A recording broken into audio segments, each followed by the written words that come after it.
You have a very narrow assessment of me, Tony. Yeah, right? I'm good.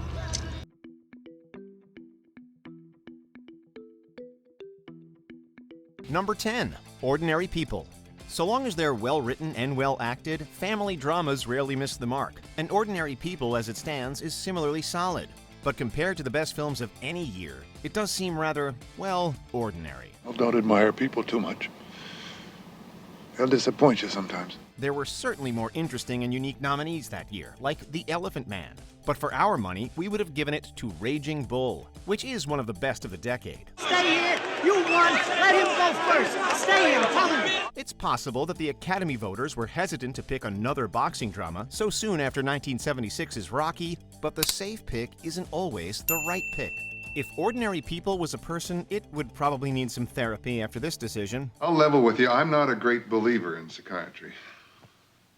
Okay. I know what happens here is only between you and him, and I like that. I respect that, and he's better. I can see that. Number 9, The English Patient. Whenever people are discussing pretentious Oscar picks, The English Patient is almost guaranteed to come up. How can you stand there? How can you ever smile as if your life had capsized? Director Anthony Minghella, who also made Cold Mountain, certainly knew how to make epic romantic dramas. The English Patient is packed with gorgeous landscape shots, and the cinematography is consistently impressive. Unfortunately, it can sometimes feel self-indulgent. And at 162 minutes, it's not the kind of picture we're liable to go back to. I just want you to know I'm not missing you yet. Speaking of which, we love going back to other nominees, like Jerry Maguire and Fargo. The latter of the two is arguably the most deserving of the gold, what with its dark themes and memorably quirky characters. Oh, you betcha, yeah. Yeah. Number 8, The King's Speech. I'm not a king. This film is a powerfully acted drama with some great dialogue, but the Academy also has a habit of being lured in by period settings and costume design, which feels like it played a factor here. The flick suffers most in the public's estimation, however, because it stole the award from arguably the best film of the decade, David Fincher's The Social Network. This is our time. When viewed side by side, we can clearly see the distinction between the new school and the old school, and which the Academy feels most comfortable siding with. Indentured servitude? Something of that nature, yes. Furthermore, 2010 was absolutely stacked with fresh offerings. Black Swan, The Fighter, and Inception all would have been acceptable alternatives. But The King's Speech, really? Okay, Academy. Timing isn't my strong suit. Number 7, Out of Africa. Most of these movies can still be enjoyed under the right circumstances, but Out of Africa isn't really one of them. It's not meant to hurt you. It does. The romantic drama tells the mostly true story of a Danish baroness who struggles to maintain a coffee farm on the plains of Kenya whilst romancing a big game hunter. You've ruined it for me, you know. Ruined what?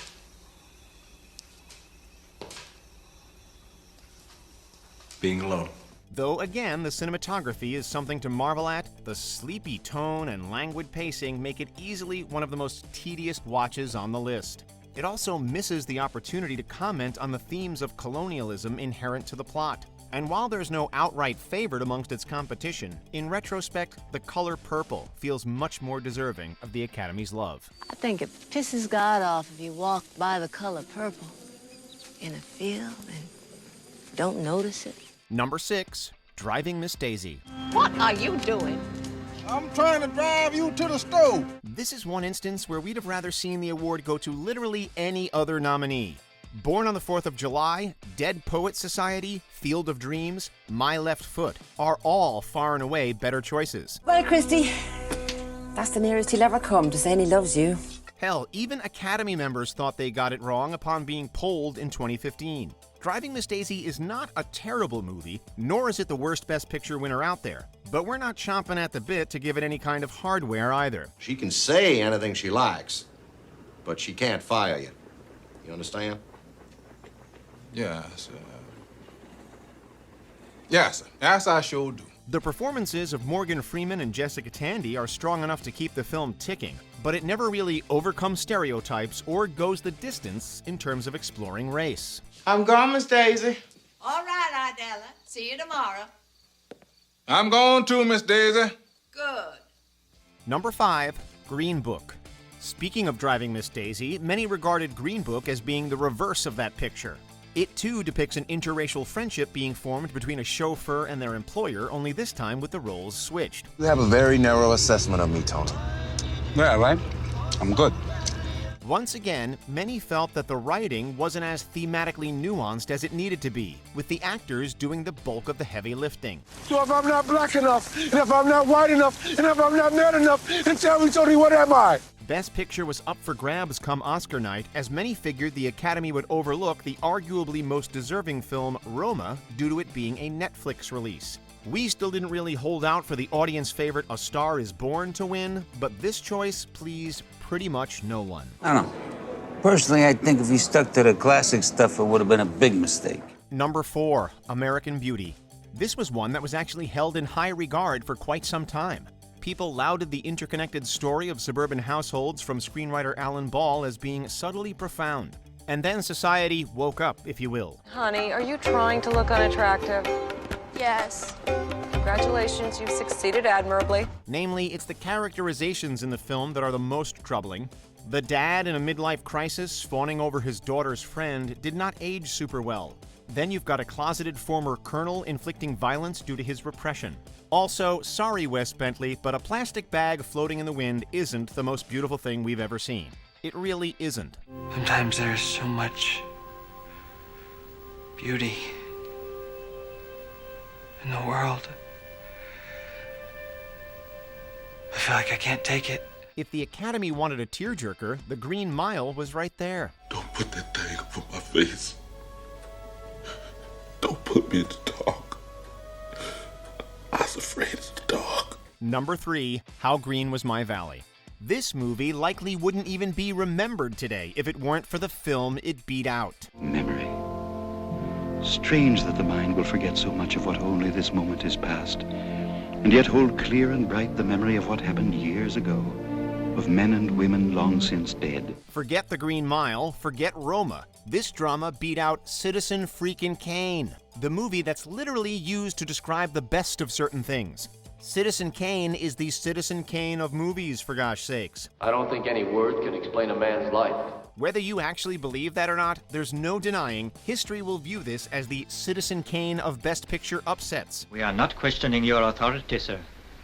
But if manners prevent our speaking the truth, we will be without manners. Citizen Kane. In all fairness, though, there's a lot to be admired about How Green Was My Valley, from its solid cast to John Ford's direction. However, it is overly sentimental, and this fact alone keeps it from being the Citizen Kane of 1941 movies. That would be Citizen Kane. Rosebud.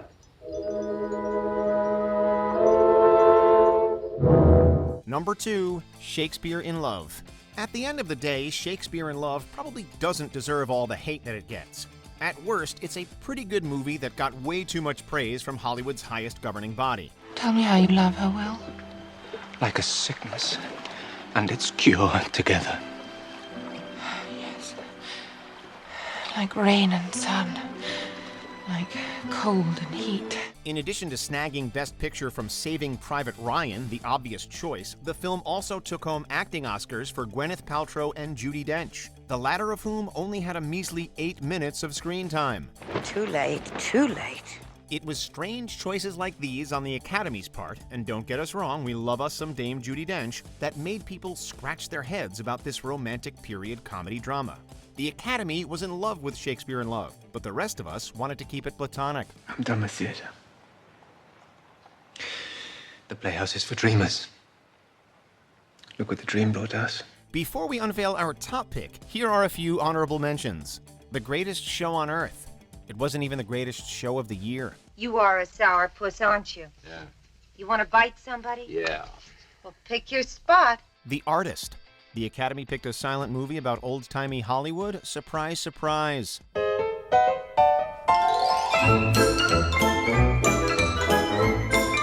A Beautiful Mind.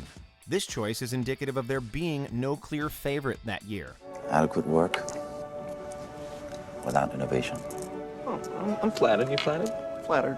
Dances with Wolves, another white savior narrative, it also stole the crown from Goodfellas.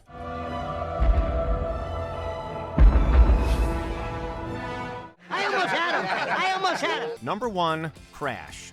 Winning Best Picture was probably the worst thing that could have happened to Crash, as it otherwise would have been forgotten as just an overrated awards bait movie. I need security in my office. You know, you don't like me, that's fine.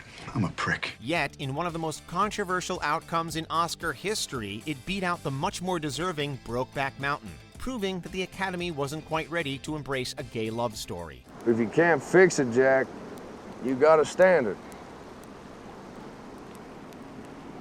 For how long? As long as we can ride it. They couldn't even justify their choice with a worthy alternative, as Crash has since been derided for its sloppy narrative and hokey themes, all exacerbated by a truly saccharine presentation. The hatred for this movie is so strong, in fact, that it's been deemed the quintessential incorrect Best Picture winner, and we have to agree. What the hell is wrong with you, Don't talk to me unless you speak American. Did you enjoy this video? Check out these other clips from WatchMojo, and be sure to subscribe and ring the bell to be notified about our latest videos.